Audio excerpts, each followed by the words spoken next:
Good afternoon, everyone. Thank you for joining Encore Palm Beach County for our special presentation, part 3 of our Words of Wisdom series. We have a very special guest today, Karen Roberts, our resident HR specialist, will be introducing shortly. Today's topic is leadership tips for a multi-generational workforce. So thank you for being here. If you haven't already, please put yourselves on mute. We will be opening towards the end for questions, or feel free to put them in the chat. And also, we do publicize the recordings. They will go on our website. So if for any reason you don't wish to be seen, please stop your video. So without further ado, Karen, please introduce our special guest. Good afternoon, and thank you, Christine. We are honored today to have with us Wendy Link. She has served as the Supervisor of Elections for Palm Beach County since January of 2019. And in her quest to deliver fair, transparent, and secure elections to the more than 1 million voters here in Palm Beach County, Ms. Link promotes the values that have been the key to her success: integrity, accountability, and service. Ms. Link graduated from the University of North Carolina, Chapel Hill with a BS in Administration of Justice and Political Science. She also graduated from Duke University School of Law with a JD. She has 3 incredible sons, and she lives in North Palm Beach. We're very honored to have her with us today to chat and share about her journey in leadership, both in the public sector, and previously, I'm sure she'll chat about her time in the private sector as well, her interaction with voters, with volunteers, with intergenerational work teams, and anything else she'd like to share with us. So Wendy, again, welcome, and thank you for being with us today. Well, thank you for inviting me. Like I had mentioned before we get started, I had this is a great learning experience for me as well, because I wasn't aware of Encore, and so this is wonderful. And I had the opportunity in looking at your website to learn a little bit about what you all are doing, and I think it's fabulous. And so I really appreciate the opportunity to speak with you and your members. Couple of things that they I asked you, what might I be able to share? And so I'm probably in that middle. I'm actually 56. And so I have worked for a bit. I started working when I was 15 in a variety of different positions, as so many of us will do. And then I also do have people who work here. We have folks who are high school interns, that I think it's really important for us to give back in terms of helping to give some of our high school students opportunities for employment part-time. We have college interns. And then we also have people who, they would joke that when the COVID vaccines were coming out, they had special opportunities because of their age to have the vaccines first. And so we span it both in our office, which has between 50 and 60 people, depending upon time of year. During election time, we probably have more like 250 to 500. And then, of course, on election days, we're more about 5,000. And our poll workers are really important to us because, again, those are paid positions. And they are, poll workers are what make our office work. We're doing all the backside. We're doing everything that we can to work on the cybersecurity, to make sure that we've done everything on the security side, make sure that we're following all of the laws that change every year, the rulemaking that the state does. We're focused on that, getting people registered, doing that. But, our big show, the Super Bowl for us, happens a few times a year, depending upon which year it is, how many times it will happen. But in 2020, for example, our most recent, we had 4 elections. So we had the presidential preference primary, we had a separate city election, and then we had the primary election, and then the general election. And then we had, right after that in March, we also had another set of city elections. We had, I think it was 19 cities had elections in March. So there's kind of continuing on. But on those days, we always joke about it, most private, when I was private sector, if you were putting on a big event, or it was your, as a lawyer, for me, either we had people, big case in court, or I was on the transactional side. So we're wrapping up and working on, one of our biggest deals and making this transaction happen. You're going to have the best of who you have, the people who are your well-trained people, the people who you know are integrated because they're with you all year round, and they're focused and they've had that constant training. For us, the people who are on the front lines and who are our face of the elections office on election day generally work for us 1 day a year, and maybe if we're lucky, they might work for us 2 or 3 days a year if they're returners. And we've had them for a day or so to train.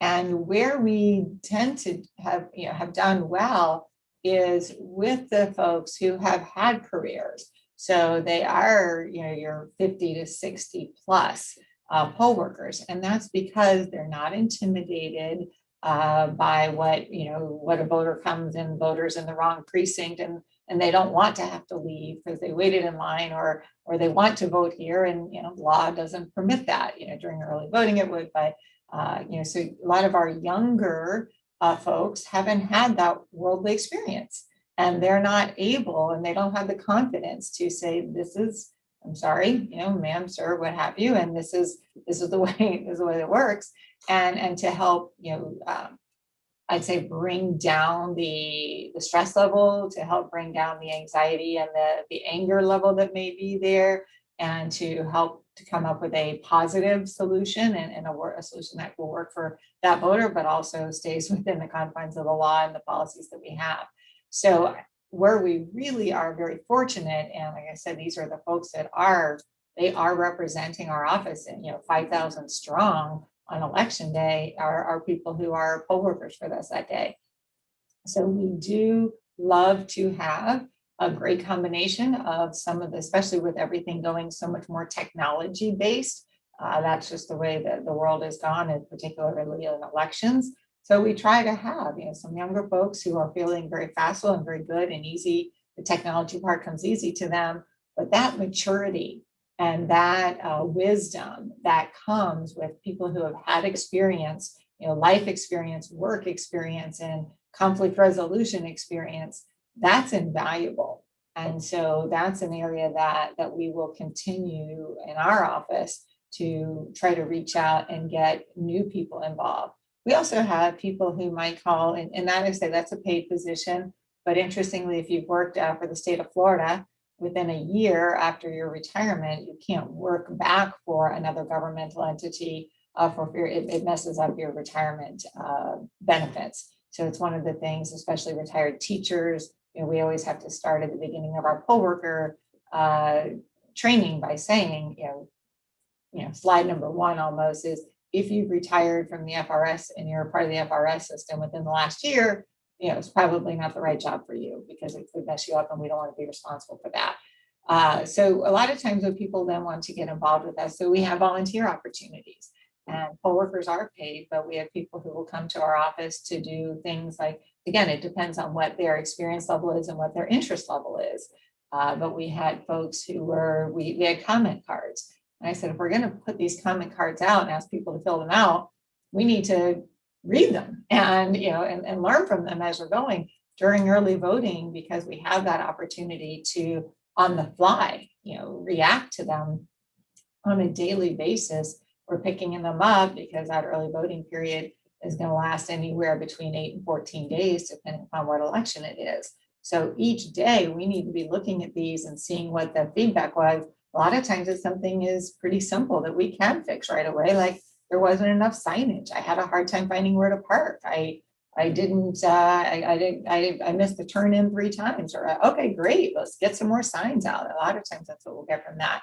And it's in these particular areas that we need it, or, it was too cold in the room, or, and so things that we can change.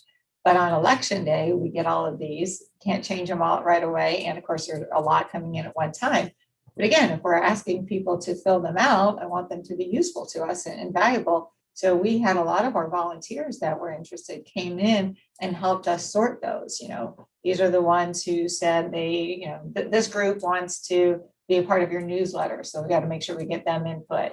This group, had a very positive experience and you don't really need to do anything with them. This group asked for feedback from you on something, and this group says they had a problem. And then they went through and sort of, to the extent that it's analyzing, but really, helped us to say, what are the themes? What are the issues that came out of these survey cards? And again, what we found is the volunteers who had been in the work sector, and had worked before, were able to really put it into perspective and to divide those up for us in a way that was meaningful, and that provided good feedback and good analytical thoughts for us on what we might want to do based on what they were reading. And so we have a lot of opportunities that I think we can, again, depending upon what somebody's interested in, even working full time. And I know a lot of your members, some of them aren't interested in a full-time job, but they may be interested either part-time or in, which we have during election times, or you might have people who are interested in full-time. And again, when people come to us with a breadth of experience and sort of wisdom that's created through the ages, one of our difficulties is on the budget that we have with the county. It's very difficult to pay people what they're worth, and that's been a constant challenge. A lot of, in private sector, if I had somebody that was great and I didn't want to lose them, I either could try to, win them over with charm and good looks, or, if that's not really going to cut it, then let's go on and you're going to have to hit the bottom line and make their paycheck a little fatter. But if I, as a private sector, thought that's what was important to my business and my organization's time, I had that flexibility to just do it. And when I'm, public sector, I have had to have that learning experience that's, we have a very set budget. It's not income, it's not a matter of, well, if you, produce more revenue or you can do this, you're going to be able to offset that. That just doesn't work that way. And so we have to look for ways that we can offset, the fact that we don't pay as well as I would like us to be able to. What kind of workers can we get? And sometimes there are people who have made, enough money, if there ever is such a thing, in their previous life, but they still have a lot to offer, and that their environment and their ability to give back is as important to them as what they're being paid. So a lot of times we find that people who are second careers are more able to take advantage of that. And they, again, can be very helpful to, that customer service aspect. Don't be on your phone all the time. A lot of my young workers, it's a constant struggle.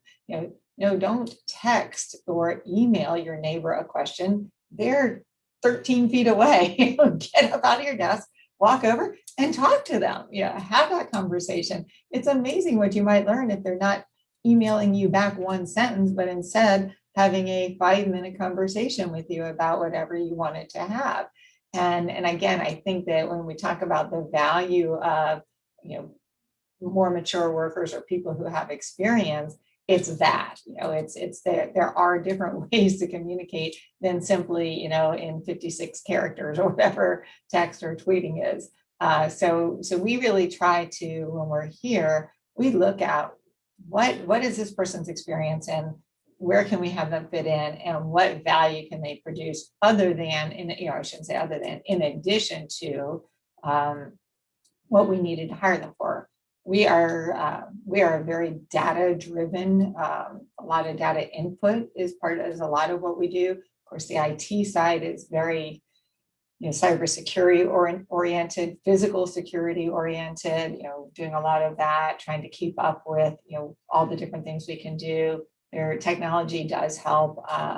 One of the new things we're trying to do again is how do we bring vote by mail to sight impaired voters? Okay, that's very different. When they come to vote in person, we have a lot of great equipment. That's fantastic. But if we want to provide vote by mail opportunities for somebody, what are some ways we can do that? So a lot of things we look on the technology side for that. But, otherwise, a lot of what we're doing is data input, new voter registration updates, vote by mail updates, poll worker updates, and fixing making sure everything is staying compliant with the law. So a lot of, we try to mix that, because if that's all somebody's doing for 8 hours a day, that makes for a really long and sometimes potentially boring day. But we need to, we got to get that productivity in there, because we have statutory deadlines that we have to meet. We're a very ministerial office in that way. We have everything we do is very statutorily driven. But we also say, so what are your strengths? What are your particular strengths? And we have some people who speak Creole. Okay, well, that's great. Okay, let's be looking at some of our materials that maybe we could translate into Creole. We have other people who are bilingual Hispanic that it's very helpful for us, because we do have a lot of Hispanic voters who come in, and while some may be able to speak English, they're more comfortable in their native language, and so we try to get them more involved with the voter experience and the voter education. We're working on a lot of outreach again, and because again we say people and they're more comfortable sometimes with people who look, sound, or have experiences like them. And when we're doing voter education, we want you in a relaxed state. We want you to be eager to hear what we have to say. And so we want to put you in a state that you're comfortable. So we're looking for ways that we can have a diverse group going out doing voter education. And so we have a lot of, like I say, just a lot of different things that we think that there's a lot of opportunities for, again, a lot of diversity, both in not just backgrounds in terms of what you look like or what your age is, but also in the diversity and what people bring to the table, the experiences they've had. And one of our biggest things is, our big three. You can ask anybody who works for us, what are your big three? Our big three are integrity, accountability, and service. And tell everybody here, if you get those big three right, we're 90% of the way there. We're gonna do it. And service is, of course, obviously service to the voters, but service to the candidates, service to each other to make sure that we're helping each other within the group. Accountability is, again, not just accountability to the voters. Obviously, we've got to make sure that their votes are counted, that they count properly, and that only those who should have voted, and everybody who could vote had the opportunity to vote. But also accountability within. Are there, are mistakes made? If so, what was the fallback? How did we catch that before it became an issue? Where's our quality control? And reviews even within, making sure that we're doing them. One of the things that I learned when I came here was that wasn't a big focus all the time, and so people weren't getting the feedback that they needed. And so I think that's another opportunity again, where when we have people who have been in the workforce before and had different life experiences, what they can bring to a review situation has been very, very helpful to us. So I'm going to stop for a second in case I've gotten off the track and anything that you all wanted me to talk about. I did have a couple of questions, I guess, that you had sent me ahead of time, which I'm happy to answer as well. So Karen, is there an area you wanted me to make sure, am I going the wrong way here? No, I think everything you covered is right on. And I was taking some notes throughout, because I think you shared some very good action-oriented ways in which folks with experience can make a big difference, whether as a volunteer or as an employee, and felt your pain a bit about the pay situation, because of course, many of us work in other governmental organizations, or we work in not-for-profits. And there's other situations where you can't always, as you said, offer exactly what the person is worth. But that is a wonderful opportunity, as how you have sought out and tried to encourage folks that can find that an acceptable pay to bring contribution to your office. And we appreciate that as citizens of Palm Beach County. So thank you. I'd like to see if Christine, are there any questions in the chat right now? Because if not, we will mention a few other questions that we had, which could spark some additional thoughts from our viewers here. I don't see any in the chat at the moment, so I'll just remind everyone, if you do have a question, by all means, put it in the chat and we will open up again towards the end. So yes, please be open, share your thoughts. Wonderful. Thank you, Christine.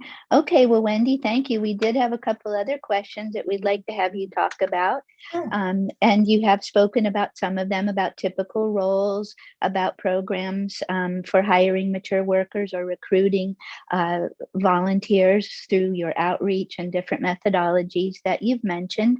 What can you tell us about the pandemic, of course, throughout the past year, how that has impacted either your organization, recruiting of staff and or volunteers? I'm sure your office is 100% election ready, regardless of the pandemic, but any thoughts you'd just like to share on how managing through this last year has been for you? Sure. Yeah, the pandemic is, obviously it brought forth a lot of challenges. Our first election of the year being in March, if you kind of go back and think about March 2020, that was right as people started figuring out that this is a thing here. And, probably started maybe in February. So by the time we're getting into election mode, we're getting all kinds of differing guidance from the CDC. And so you hear some people, pundits on TV, talk about a mask. The CDC actually at the time in March, and we know because we were following it daily, said, don't wear a mask. They were saying that masks are, if you're not wearing them properly and you're not changing them and you're breathing back the carbon dioxide or something, that it could cause more problems. And so in March, one of our things was we were having to really post and daily look at what are the recommendations and what's the CDC saying. And because this was a national election, they did put out specific things for voting and what we needed to do for voting. So what we did find is that we had been training poll workers. Training poll workers starts in December for us for March. So we've been training poll workers all along, and yet all of a sudden this pandemic comes up. Nobody quite knows how it's going to work or how contagious it is, and they're not comfortable. So we had every day our phones were ringing off the hook like crazy with people canceling. I'll tell you, we were always, one of the things that I said, again, with service is, hopefully this will one day pass. Nobody knew how long it would last. So we want those people to come back. So what you absolutely want to do is we're going to make them feel bad about the fact that they're canceling. We have to we're grateful that they told us that they're going to not come, because now we have the opportunity to try to figure things out. So we did have a lot of people cancel leading up to it. However, we also had, and I was looking for the number because I actually did get that number for you, 974 people canceled in the 3 days before the election, which again is a problem because on one hand we knew about it. On the other hand, it's not a lot of time to do it.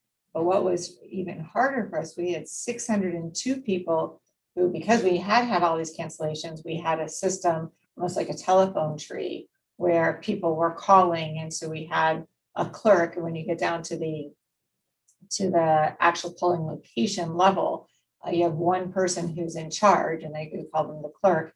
And the clerk is responsible for their whatever number of people it would be. And we did intentionally, which was really our only saving grace, we intentionally overstaffed for March, not because we knew a pandemic was coming, but because we knew we had a new voter registration system and we had a new equipment.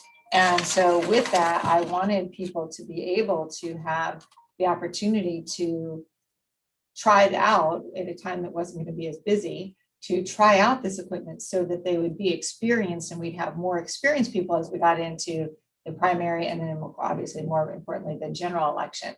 So we had intentionally overstaffed. People kept telling us, it's way too many people. And I said, I know it, but we have new everything. So we want people to have more people who have a chance to try it, the better. Well, that ended up being, again, not because we were smart enough to see the pandemic coming, but the fact that we had overstaffed is what saved us. So like I said, we lost 974 people in the 3 days leading up to the election. 602 people who had confirmed to their clerk within 48 hours of the election didn't show up with no notice. So on election day, we had 602 people who we did not anticipate weren't coming, didn't show up. In the end, we did have to move some folks around, and 3 of our sites had to be moved to others because we just couldn't do it. But we had some sites that were understaffed. Again, it wasn't a busy election, so it was okay. But you never wanted to be in that position. So it worked out for us. Again, we only had to move 3 different sites to be able to be covered by others. But that was a challenge unlike any. And I still say, if I could talk about the worst day of my life, I think it was that day still to date.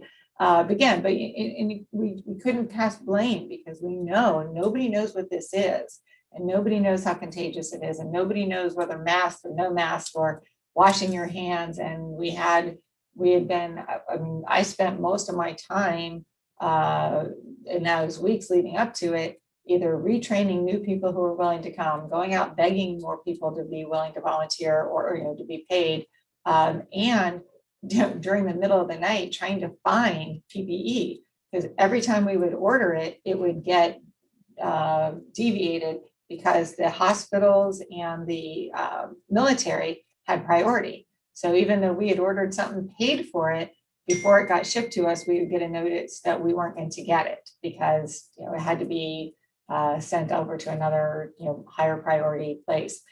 So it was a challenge, but we were very fortunate. Like I said, we had people out scouring for everything at all hours of the night, whether it be on the internet or in person. We were able to have enough to keep things clean. We were able to get some gloves. Again, masks weren't recommended at the time, and we moved forward with that. But I think, again, there having the older poll workers hurt us because those are the people who the CDC and others were recommending. These are the people who are most at risk.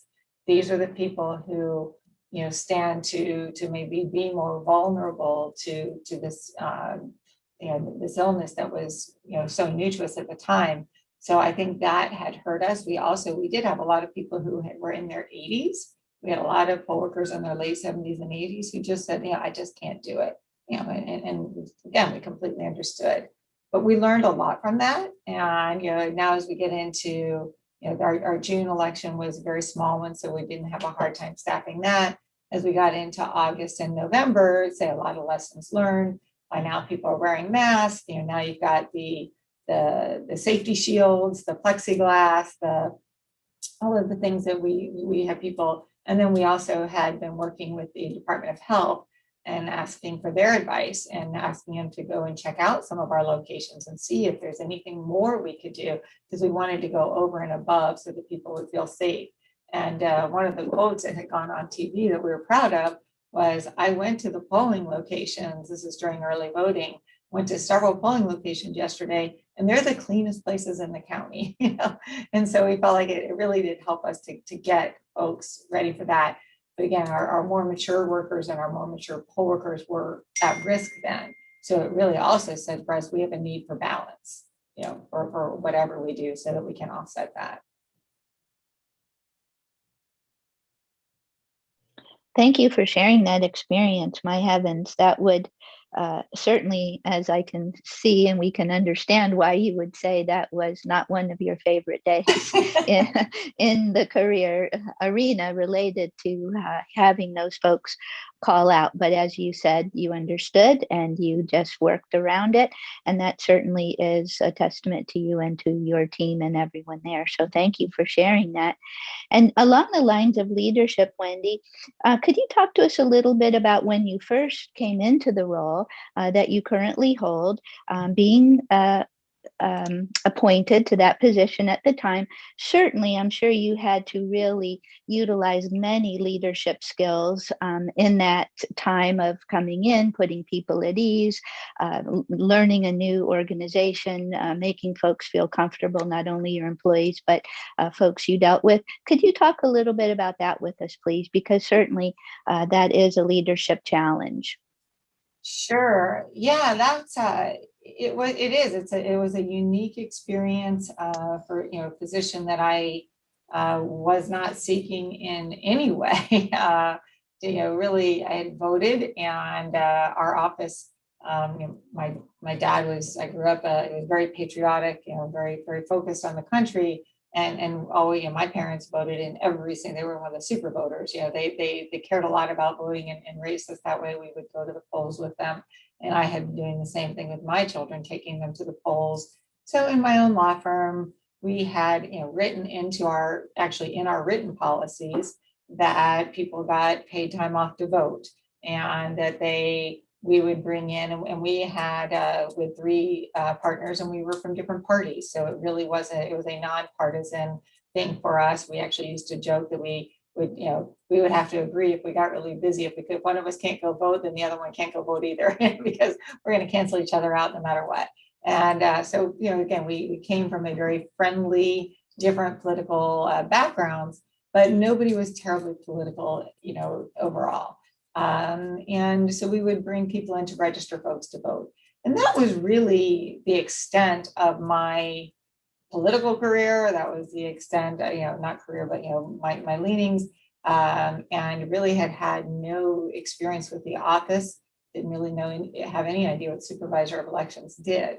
But I had done a lot of conflict management in my career. So not only on the law side had I been involved, but I had also done some crisis management for a number of my clients. And I think that is probably where my name may have bubbled up. Like I said, it's certainly not a position I had sought, and initially didn't, and shared that I didn't think I was probably the right person for the job because I didn't have any elections background.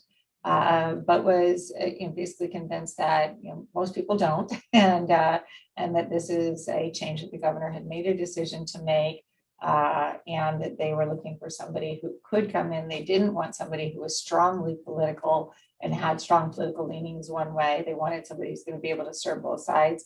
And really all they said was keep Palm Beach County out of the news. And so that was my directive, coming in. A lot of people say, did the governor tell you to do this? Did he tell you to do that? I said, no, truly, the only thing he said to me was keep Palm Beach County out of the news. At that time, I said, I'm going to do this as a form of service, and I'll be there. I was, a little less than 2 years left on that term, and said I'll complete the term. But it was important to me, actually, ironically, that the governor share with people that I was not going to run, because I didn't want anybody to feel like I had let the governor or anybody down by misleading them that I might decide to run in that office, because I didn't have any intention to do that. So there would be no incumbent in my mind. And so I did share with the governor and asked him to share that he knew that I did not intend to run again, or to run at all. After being in the office, I saw that there were a number of challenges and a number of ways we could make things better. And that a lot of the things that we were doing, because we were bringing in new technology, we were bringing in new registration system, new equipment, that a lot of changes were going to need to be made with that. And it was actually my staff that came to me and said, basically, you asked us to give you our lives for this period of time to turn this around. And they had been beaten up, really beaten up, I think to some degree quite unfairly, over the recount and what had happened and how long it took Palm Beach County. And these are very dedicated foot soldiers who are here to do, they believe in what they're doing and they want to do the right thing. So after having been beat up, now I'm asking them to devote even more time to, throw out everything they've been doing and start afresh. And so they said, you're going to do that and then you're going to walk away. And who knows, we don't know who's going to come in. And, we've started something and they asked me if I would consider running. So talking to a number of people, including the governor and others, I did decide to run. But, to get to that point where staff is asking you to stay when, you walked into it, because, I walked in and their boss that they'd had for, a number of years was removed. And, they don't know did I have something to do with that? Did I not have anything to do with that? How am I going to be the same? How am I going to be different? And so I think from a leadership perspective, one of the first things I said was, I haven't had the privilege of knowing the person before me. And I really, again, had nothing to do with any decisions to remove. So what I'm going to tell you is you'll never hear me, as we're moving forward. I'm not going to comment. I wasn't here during the 2018 election. I didn't see what it was. I'm not going to cast blame. We know what the results were, and we know that we have opportunities to improve. And that's all you're going to hear from me. And so I think it was very important to the staff that I wasn't bad mouthing them or my predecessor. I was just focused on what are we going to do going forward, and kind of got them to believe in that. And also explained to them that just because you were here, a lot of people thought, oh, I'm going to come in and, all of them are going to be fired and I'm bringing in a new team. And I said, why would I do that? You know so much more about elections than I do. And yes, we're going to figure out, again, and that's where my crisis management background came in, is, being able to quickly identify, what do I need to know? What do I need to learn? What areas do I need to listen? And what areas do I need to change? And I think that it's just a process of building trust and building a shared vision of where we wanted to go and how we wanted to change the elections office. And I think that we were able to do fairly quickly from the inside. And then we had to focus on doing that on the outside. And I think it's, we were very fortunate. We actually won a lot of awards for this election, things that don't really get out there, but we won an election security award from the elections, the EAC, which is the national body that everybody looks to for elections. So where Palm Beach County had and Florida had some issues in the past, we now just won a national award for our election security after 2020. We also, we won, they're called Poly Awards and Reed Awards and things I'd never heard of before, but we won a number of those on a national level. And we now have other elections office calling us, asking us to go help them and to help them improve and to tell them what we've done differently. And so I think that also helped to really build, lets the people, because obviously one person's not doing that. That's an entire team of people who are making that happen.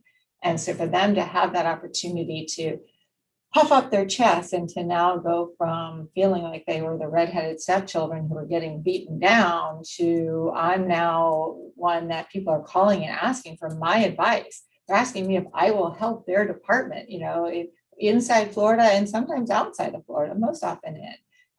It went a long way for this group. So I think that, for me, just that coming in was really about figuring out what are the strengths that we have here, what can we build on so that we can then focus on what do we need to change, what do we need to address, what caused us to be where we were so we can't go there again. And I think from the staff side, and I say this only because it's feedback I've gotten since then, it was very important to them that I didn't focus on anything in the past.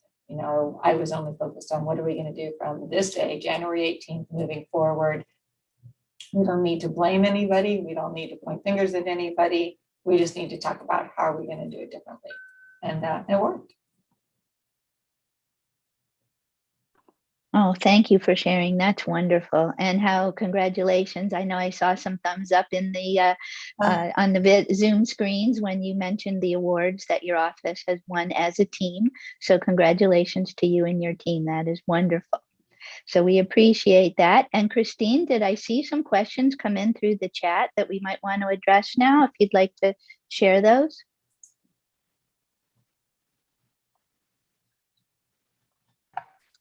Okay, yes, we have a few comments. We'll start with Carol.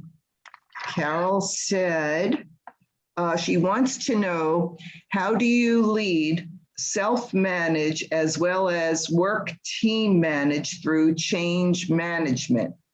Change of leadership, either locally or federally, and other changes of policy, like voter access and changing laws and so on.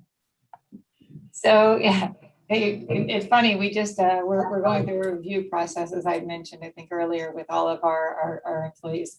And one of the things that we talk about that we focus on with our reviews is your flexibility. What is your flexibility? How flexible are you? How adaptable are you to change in the environments? What comes up on a daily basis. And I say the only thing, and it's true, I know everybody, that old cliche about the only thing that's constant is change.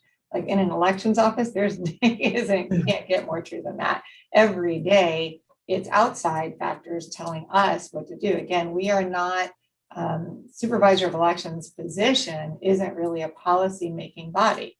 In fact, it's not a policy-making body at all. The policy that we can affect is what's internal in our office. We might be able to affect policies of what type of outreach we do, what kind of forums we do, how we interact with our voters. But as it relates to policies regarding the law, we're very ministerial. Everything we do is very much governed by statute.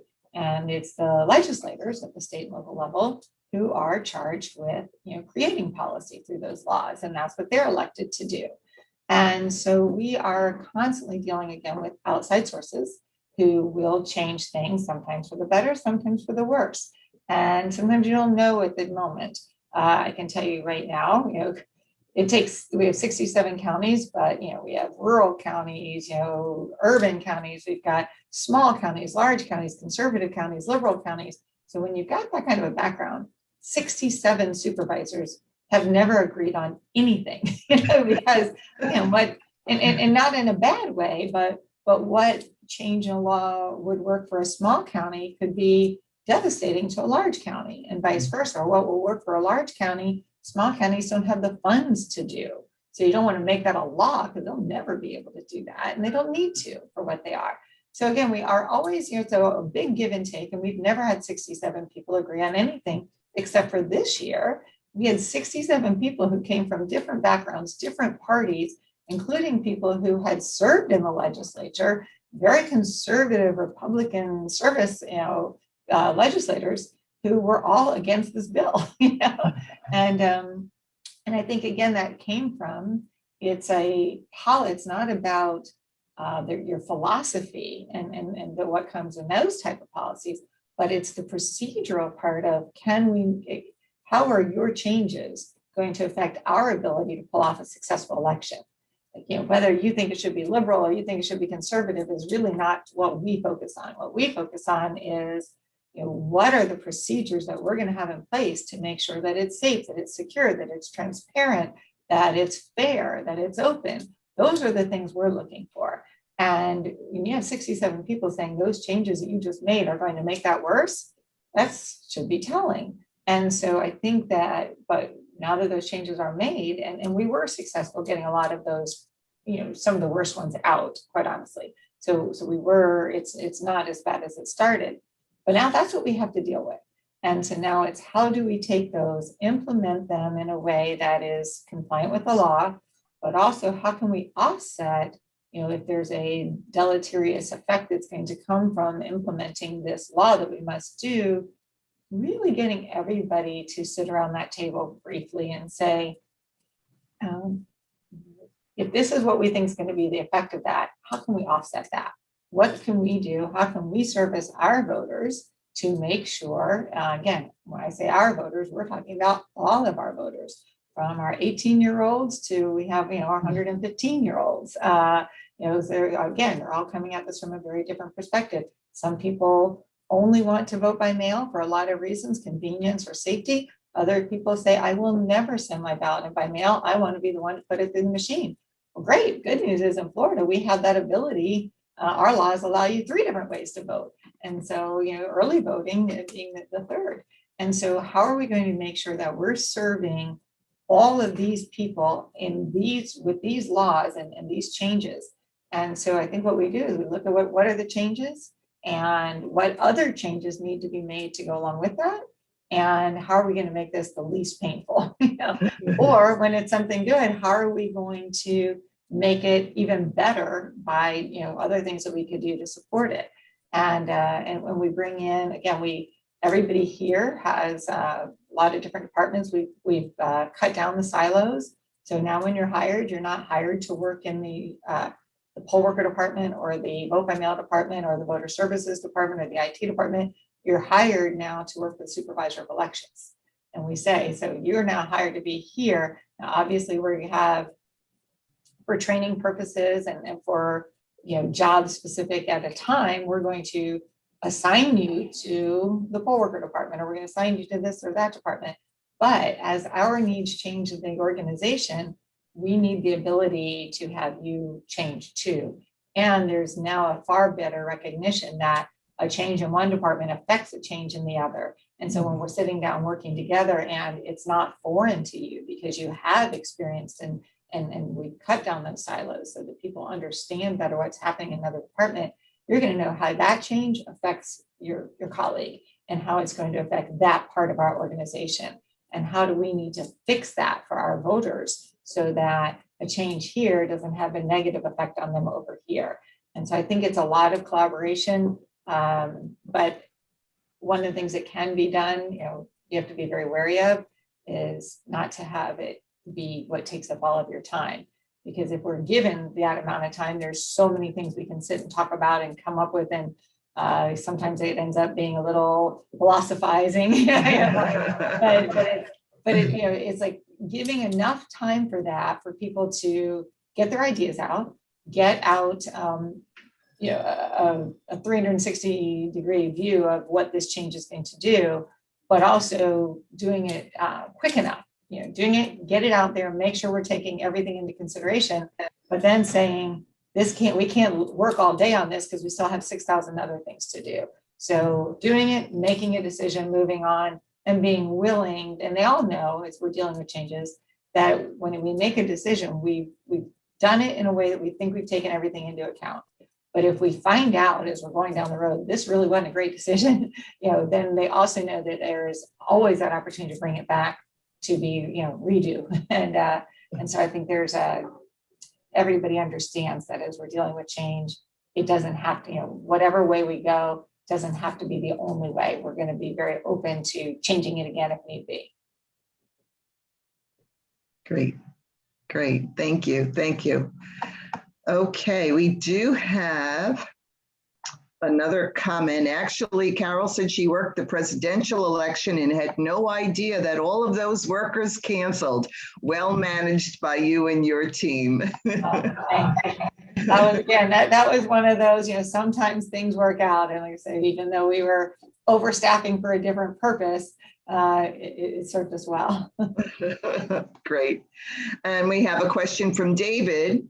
Asked, do you see the day that secure electronic voting could be an option? And what would be the impact on the skill set required for employees? I just have to believe that, yes, that's going to be where we go. I know we spend a lot of time looking at kind of what's coming down the pike, even if it's not going to be today, tomorrow, or the next day, where we have coming down the pike. There isn't really anything, at least that's in Florida, and I really don't think even in the country right now, where where you can see this is how we're going to go with electronic voting. And interestingly, a lot of the folks who've been working on it say that it's not the security part that's the problem, because they have come up with a way to make it secure. But it's how do you know that, how did we make your vote how do we make it confidential and private, right? Because in order to know that you've only voted once, we're going to, right now, the way things work, electronically you're following it. It's interesting, Bitcoin and that type of technology is often talked about as a way that you can make sure people get one vote, that their vote counts, but then you've got to, there's going to just have to be a change in the way people feel about it. Because when they can't see it, they don't always trust it.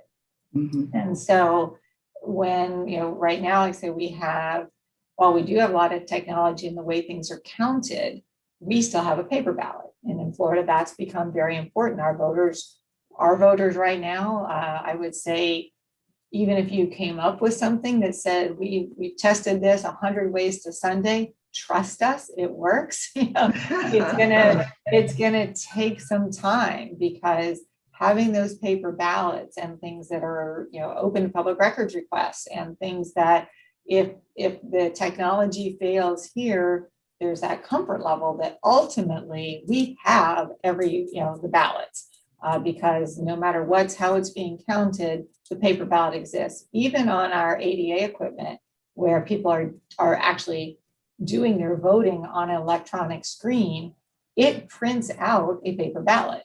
So even though you're listening to it in different language, we have that machine allows for us to read you the ballot in English, Spanish, and in Creole. It allows you to blow it up, so it's bigger print. You can have it reverse so that it's white on black and black or black on white. We have it in Braille as well. We also have, we haven't had anybody use it, but we have the ability, for the people who don't have the use, that they can blow through a straw. There's a mechanism and it allows that. So we've got all of this great technology, but still that's a paper ballot. In the end, that prints out a paper ballot, and that paper ballot is put through the scanners, and ultimately that's where you are. That's when that vote is counted, not when you're doing it on our electronic equipment.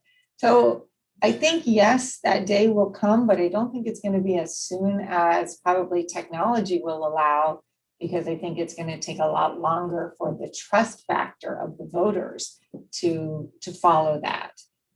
Because right now, what we hear and what we see is that people don't trust the system, and they need to know that paper ballot's there. So if they question it and it needs to be rerun, or that's also how we currently do our auditing. Our auditing is done with the paper ballots, that people, that they can know. In terms of the impact required on the skill set, obviously technology. When I got here, we had maybe 3 or 4 people in the IT department. I can tell you at that same time, Broward had 17. Miami-Dade probably had 30. And while they do have more voters than we do, they don't have that. It's not exponentially that number. And so I think as we've moved things into a more technologically trying to keep up with what's going on out there, our IT department has grown. And I think that IT type, even though we sometimes say we have IT department and we have IT light, where you need to understand IT, but you don't need to have to actually go out and be able to do it. And so I think more that IT light, as we call it here, is going to become more and more important, because everything we're doing is going to have a technology bent to it, especially if we end up with electronic voting.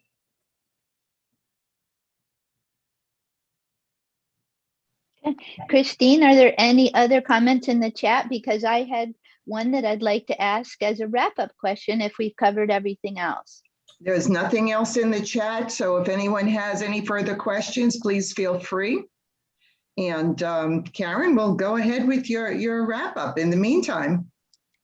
Okay, thank you, Christine.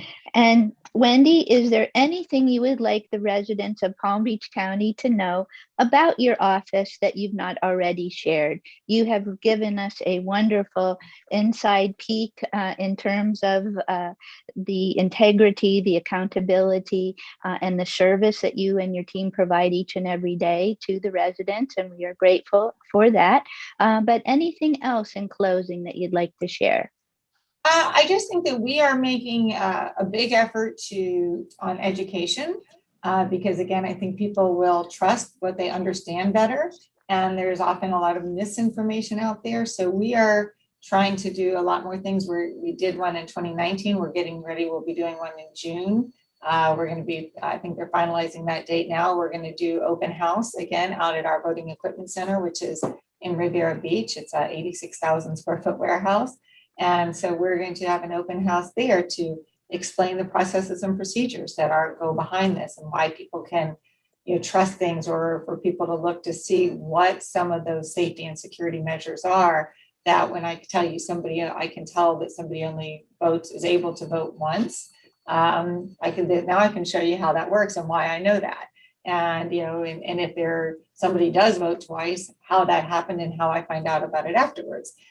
So we're going to be able to show some of that. So we're doing that. We're also getting ready to do a video series. We wanted to do it in person, and we still may if we have time later in the year. But right now, we don't think people are quite comfortable enough to come in person. But we were going to start sort of an election college or election university, or whatever you want to call it, because we find that there are some people who just want to understand how this works better. And oftentimes people are retired and they have time on their hands. And it's, it will be free, of course, and we're going to be doing a lot of, we're going to be trying to do a lot more outreach and voter education. So I think people don't often know how much opportunity they have to come and to ask questions. We are trying to get out to a lot of different groups. So we're now going to some churches, we're going to the schools, we're trying to work with the school district to do a Guinness World Book of Records. We've asked them, and the school district's interested in helping us.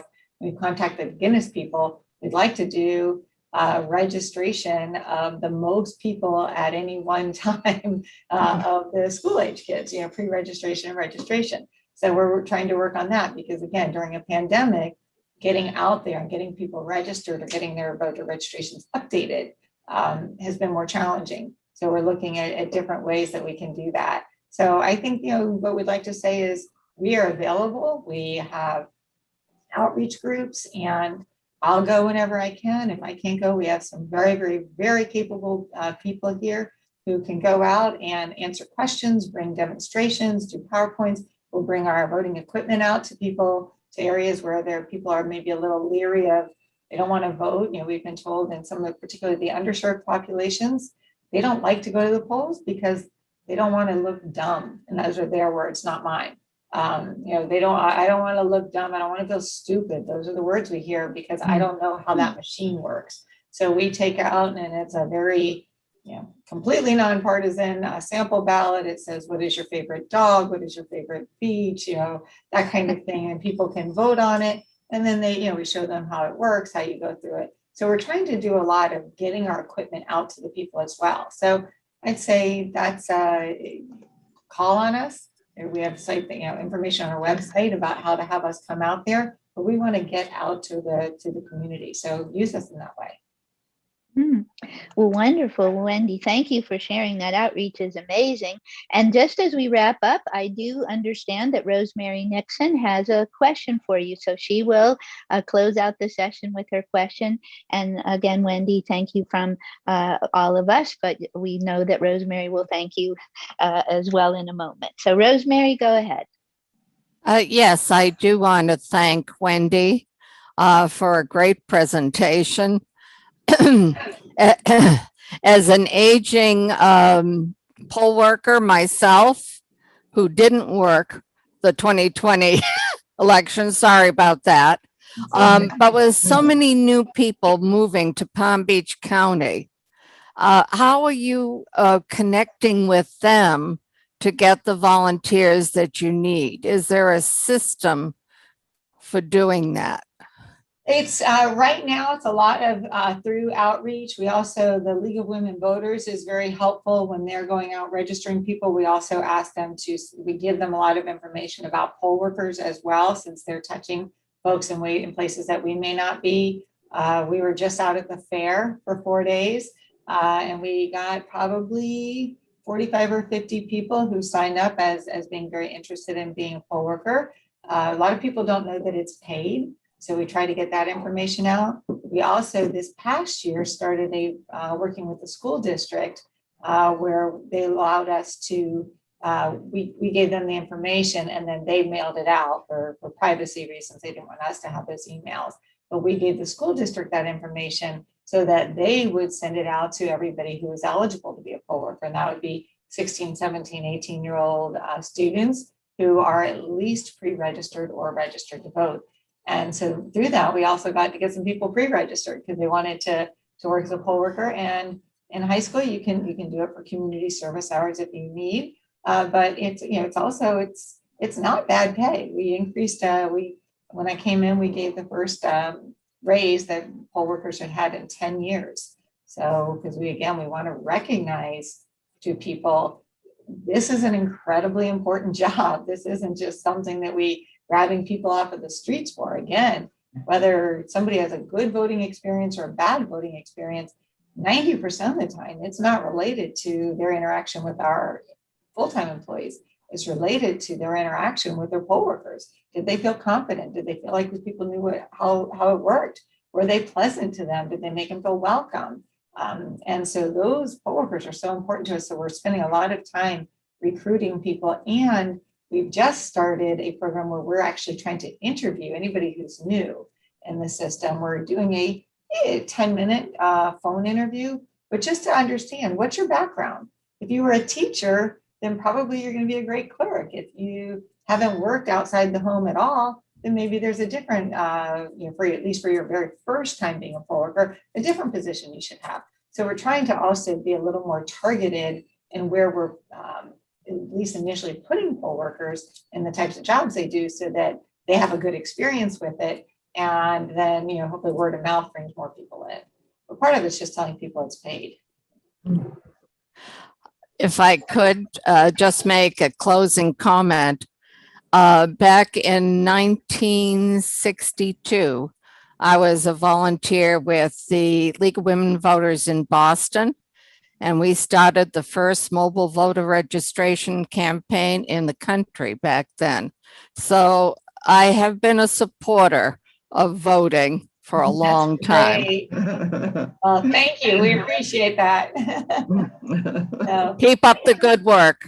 well, thank you. And thank you for the opportunity to speak with you. And again, we're always open for your feedback and recommendations. And so please feel free to reach out to us. And again, invite us to any of your groups where you think we could be useful in either giving legal updates, bringing out the equipment, doing a voter registration drive.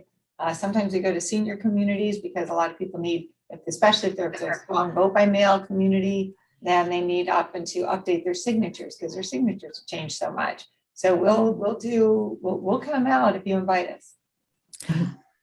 I don't want to hog time, but if you have an employment portal, you might want to put it on our website. We have a resources page for companies that are looking for employees. Fantastic. That's good to know. We are actually redoing right now. We've hired a new HR person who is helping us to redo, how we interact with the public and how we are doing our sharing the opportunities that we have available and how we're doing that. So we're in the process of rebuilding that right now. And as soon as that's complete, we'll definitely reach back out to you, ask for that opportunity. We appreciate it. Great, thanks. Thank you. Okay, Karen, do you want to close out? Okay, just want to thank Wendy again, and thank you for learning about us, Wendy. And as we are going to go share about the wonderful things that the elections office has available and opportunities, we hope that you will keep Encore Palm Beach County in mind as you go about and speak to perhaps some of your colleagues in your daily time as well, because we really appreciate the kind remarks that you've made, because we are working very hard to provide a good service for those that need it. So thank you again for your time. Appreciate everybody on the call and hope everybody has a wonderful rest of their day. Take good care. Thank you again. Thank you. Thank Bye-bye. you. Bye-bye.